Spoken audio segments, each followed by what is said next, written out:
अगर आप भी चाहते हैं कि SS फिल्म्स मोतिहारी के ऑडियो वीडियो सबसे पहले आप तक पहुंचे, तो इस चैनल को सब्सक्राइब करें और साथ ही बेल आइकन को दबाना ना भूलें। म्यूजिक बाय विकेश भोजपुरिया।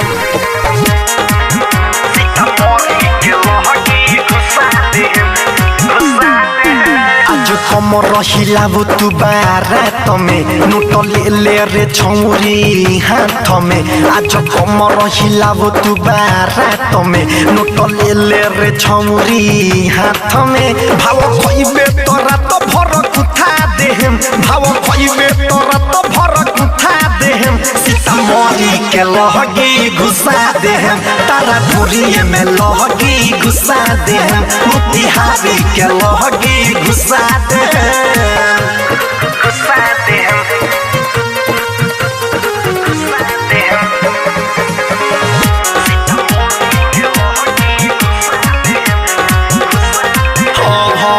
मजा ले हब तोरे से ठिकी ओइले बानी, छिलो छल के छानी पर धइले बानी रे।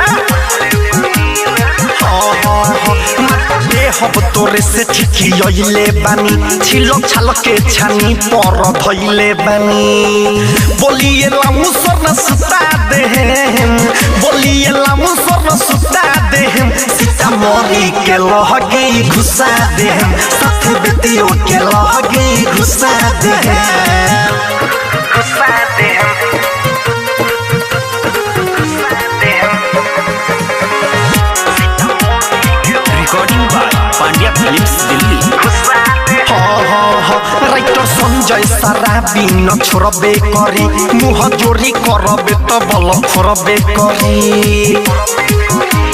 रे रे रे किसन सुधीर विभीषण न छोड़बे करी, मुह जोरी करबे तो बल फोड़बे करी। सौरभ रतनेश के जुटा देहम, गाँव के लफुआ के जुटा देहम। सुनो ढाका के लहगी घुसा देहम, साथे बगहो के लहगी घुसा देहम। आज कमर हिलाबो तू बारात में नोट ले रे छौरी हाथ में। आज कमर हिलाबो तू बारात में नोट ले रे छौरी हाथ में। भाव खइबे तोरा तो भर कुथा देहम, भाव खइबे तोरा तो भर कुथा देहम। सीतामढ़ी के लहगी घुसा देहम, तारा पुरी में लहगी घुसा देहम। मोतिहारी के लहगी घुसा देहम।